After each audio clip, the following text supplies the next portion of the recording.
Tidak semua orang pulang dengan koper penuh cerita keberhasilan. Sebagian pulang hanya membawa tubuh yang lebih lelah dan hati yang lebih diam dari sebelumnya. Ia pernah berangkat dengan tas sederhana dan keyakinan besar. Doa orang tua mengiringi langkahnya. Janji dalam hati disimpan rapi bahwa suatu hari ia akan pulang dengan kabar baik. Tentang kerja keras yang terbayar, tentang hidup yang akhirnya berpihak. Namun, waktu berjalan tidak selalu sesuai rencana. Tahun-tahun di perantauan mengajarkannya satu hal pahit, bahwa berjuang tidak selalu berarti menang, bahwa bertahan tidak selalu berakhir dengan keberhasilan. Dan di satu titik, ia berdiri di depan rumah yang dulu ia tinggalkan. Tanpa pencapaian besar, tanpa cerita yang bisa dibanggakan, selain satu hal yang tersisa, keberanian untuk pulang ketika ia sudah terlalu lelah berpura-pura kuat. Mungkin kisah ini bukan hanya tentang dia, mungkin ini tentang banyak dari kita, tentang kamu yang pernah merantau dengan harapan tinggi, lalu pulang dengan kepala tertunduk. Tentang rasa malu, takut, dan sunyi yang jarang diceritakan. Jika kamu pernah berada di posisi itu, atau sedang menjalaninya sekarang, kamu tidak sendirian. Sebelum kita lanjutkan ceritanya, dukung channel ini dengan menekan tombol subscribe, agar kamu tidak melewatkan kisah-kisah kehidupan lain yang mungkin tidak memberi jawaban, tapi bisa menemani di saat kamu lelah. Mari, kita mulai ceritanya. Hari itu tidak akan dicatat sejarah. Tidak ada yang berubah di dunia. Namun bagi dirinya, pagi itu adalah garis awal dari hidup yang ingin ia ubah. Pagi masih basah oleh sisa embun ketika ia bangun lebih awal dari biasanya. Rumah kecil itu terasa lebih sunyi, seolah ikut menahan napas. Tas sederhana tergeletak di sudut kamar. Isinya tidak banyak, beberapa potong pakaian, barang pribadi, dan harapan yang disusun rapi di kepala. Tidak ada kepastian di dalam tas itu. Tidak ada jaminan apapun, selain niat untuk mencoba. Di dapur, ibu sudah lebih dulu terjaga. Sarapan disiapkan dengan gerakan yang pelan, seolah waktu bisa diperlambat. Ayah duduk diam, menyesap kopi yang mulai dingin. Tidak banyak kata terucap, karena ada perpisahan yang terlalu berat untuk dijelaskan dengan kalimat panjang. Tatapan mata sudah cukup mewakili doa, cemas, dan harapan yang dititipkan bersamaan. Ia tahu, kepergiannya bukan sekadar langkah pribadi. Ada beban halus yang ikut menempel di punggungnya. Harapan keluarga, cerita yang kelak ingin dibawa pulang. Merantau baginya bukan hanya soal mencari uang. Ini tentang membuktikan bahwa ia tidak salah bermimpi, bahwa ia mampu berdiri di atas kaki sendiri. Di depan pintu rumah, langkahnya sempat berhenti. Ia menoleh sekali lagi. Dinding-dinding sederhana itu telah menjadi saksi hidupnya, dalam cukup dan kurang. Pelukan ibu terasa lebih lama dari biasanya, seolah ingin menyimpan bentuk tubuhnya dalam ingatan. Ayah menepuk bahunya pelan, lalu berkata singkat, "Jaga diri baik-baik." Kalimat sederhana dengan tanggung jawab yang tidak kecil. Sepanjang perjalanan menuju kota tujuan, pikirannya dipenuhi bayangan masa depan. Pekerjaan yang layak, penghasilan yang cukup, hari ketika ia pulang dengan wajah orang tua yang tersenyum bangga. Ia percaya, selama mau bekerja keras, hidup pasti akan memberi jalan. Hari itu, ia berangkat dengan keyakinan yang utuh, tanpa tahu bahwa perjalanan ini kelak akan mengajarkannya tentang bertahan, kehilangan arah, dan makna pulang yang tidak pernah ia bayangkan sebelumnya. Kota itu tidak menyambutnya dengan gemerlap seperti yang sering diceritakan orang. Tidak ada pintu yang terbuka lebar, tidak ada tangan yang siap menariknya masuk ke kehidupan yang lebih baik. Yang ada hanya deretan bangunan asing dan wajah-wajah yang sibuk dengan urusannya sendiri. Hari-hari pertamanya dihabiskan dengan berjalan tanpa tujuan pasti. Pagi hingga sore, ia mendatangi satu tempat ke tempat lain. Map lamaran di tangan mulai lusuh. Senyum yang ia tawarkan perlahan terasa dipaksakan. Beberapa tempat menolaknya dengan halus. Sebagian bahkan tidak memberinya jawaban. Di satu ruangan sempit, ia sempat duduk lama setelah wawancara singkat yang berakhir dengan kalimat, "Nanti kami hubungi." Kalimat yang terdengar sopan, namun sering berarti tidak. Ia akhirnya menerima pekerjaan apa saja yang datang. Upahnya kecil, nyaris hanya cukup untuk makan dan sewa kamar. Jam kerjanya panjang, tubuhnya sering pulang dalam keadaan letih sebelum sempat berpikir. Tangannya kapalan, punggungnya pegal. Namun, setiap lelah ia telan sendiri, sambil meyakinkan diri bahwa ini hanya fase awal. Malam-malam di kamar sempit menjadi saksi yang paling jujur. Atapnya rendah, dindingnya tipis, suara kota masuk tanpa izin. Di atas kasur yang tidak pernah benar-benar nyaman, ia menghitung sisa uang dengan lampu redup. Kadang ia menunda makan, kadang hanya mie instan yang menemaninya tidur. Rindu rumah datang tanpa haba-haba, namun gengsi menahan jarinya untuk menelpon. Ia tidak ingin orang rumah mendengar suaranya yang lelah. Ia melihat orang-orang datang dan pergi. Ada yang naik cepat, ada yang menghilang tanpa kabar. Ia tetap bertahan, bukan karena hidup terasa mudah, melainkan karena tidak ingin pulang terlalu cepat. Kota ini tidak peduli pada cerita siapapun. Ia hanya memberi tempat bagi mereka yang kuat menyesuaikan diri. Dan di tengah semua itu, perlahan ia mulai sadar. Hidup di perantauan tidak seindah cerita yang dulu ia dengar. Kerja keras tidak selalu langsung berbalas. Kadang, hasilnya hanya cukup untuk bertahan esok hari.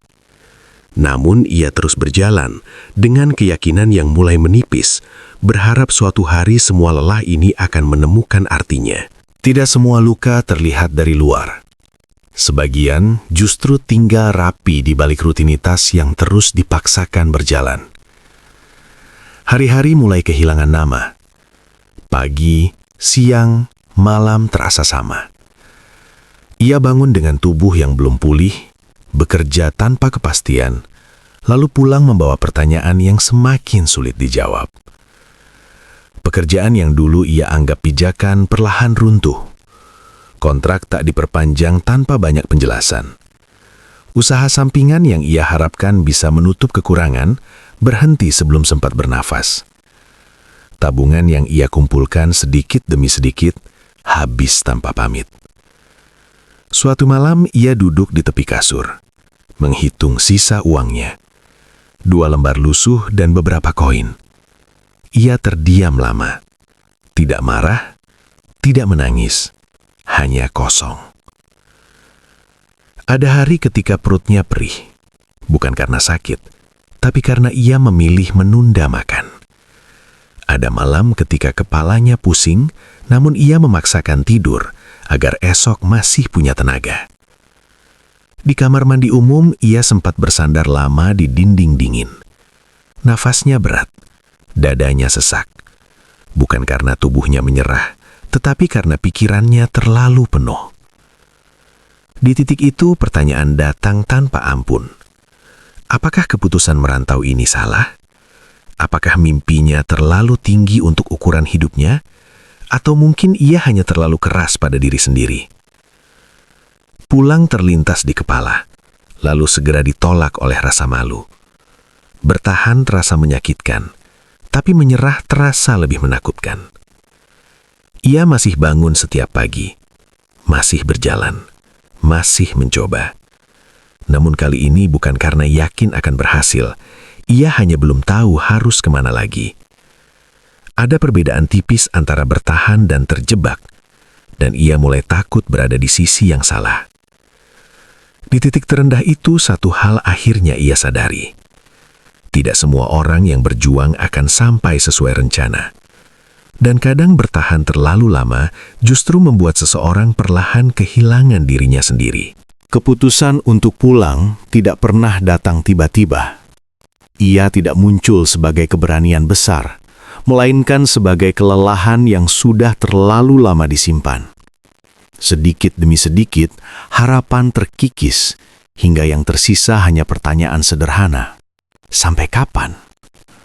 Malam itu hujan turun tanpa jeda. Suaranya memantul di atap kamar sempit, seperti mengetuk-ngetuk kesadarannya. Ia duduk sendirian, Punggung bersandar pada dinding yang dingin. Koper kecil di sudut ruangan terlihat asing, seolah menertawakan niat awal yang dulu begitu yakin. Di titik itu, ia tidak lagi merasa kalah. Ia hanya merasa habis. Tangannya meraih ponsel. Pesan-pesan lama dari rumah kembali ia baca. Kalimatnya sederhana, tidak menuntut, tidak bertanya kapan berhasil. Jaga kesehatan, makan yang cukup. Kami di sini.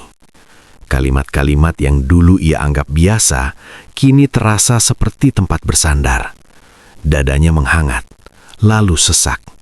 Untuk pertama kalinya, ia mengizinkan dirinya mengakui satu hal.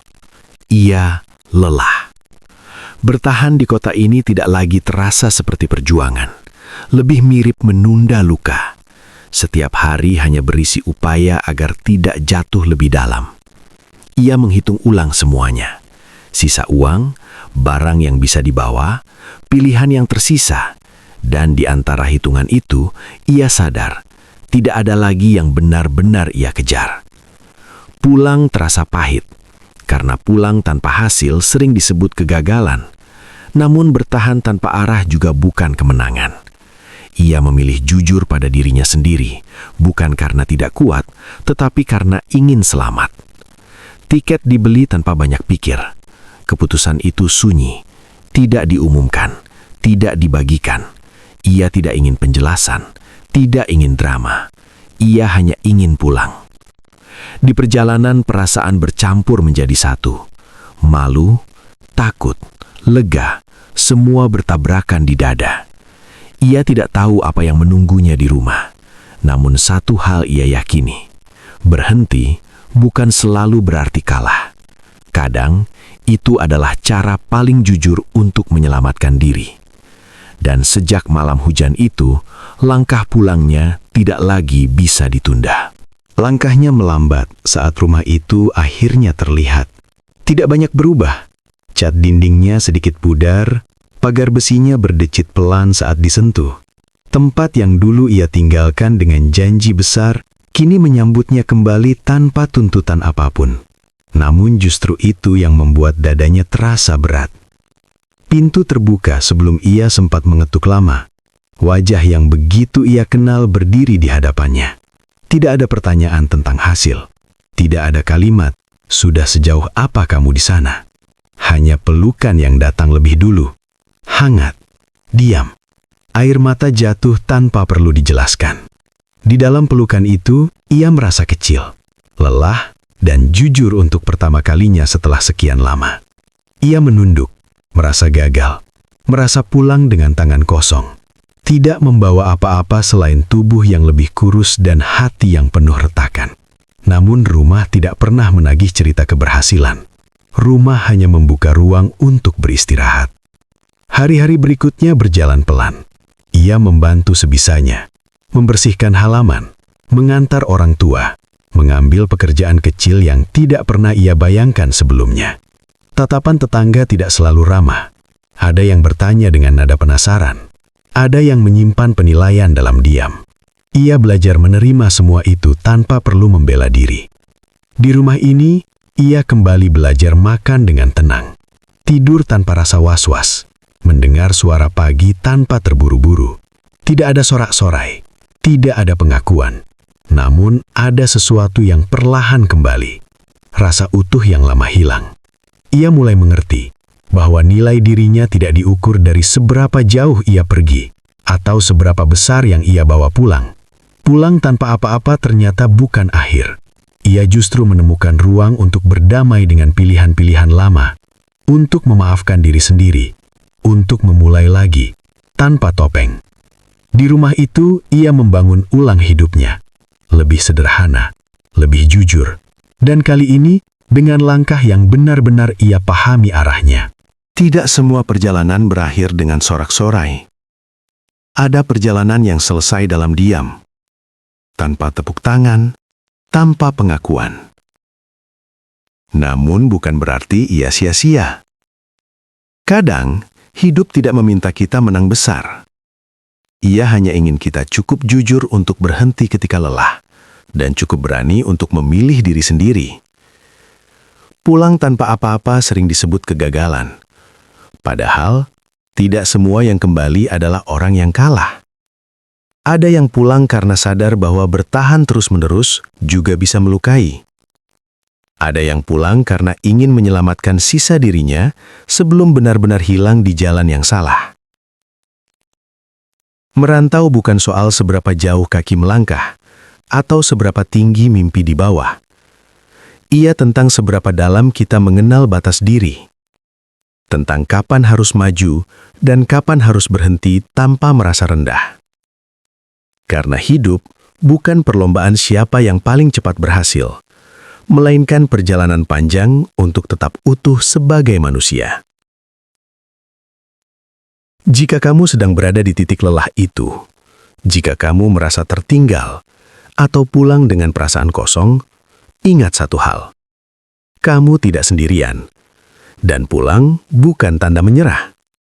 Ia bisa menjadi jeda, tempat bernafas, awal yang lebih jujur. Terima kasih sudah menemani kisah ini sampai akhir. Jika cerita ini terasa dekat dengan hidupmu, dukung channel ini dengan menekan tombol like, komen, subscribe, dan share ya. Dan jangan lupa nyalakan juga lonceng notifikasinya, agar kamu tidak ketinggalan kisah-kisah kehidupan lain bisa terus hadir menemani hari-harimu. Sampai jumpa di cerita berikutnya. Kita akan terus berjalan, pelan-pelan dengan cara kita masing-masing.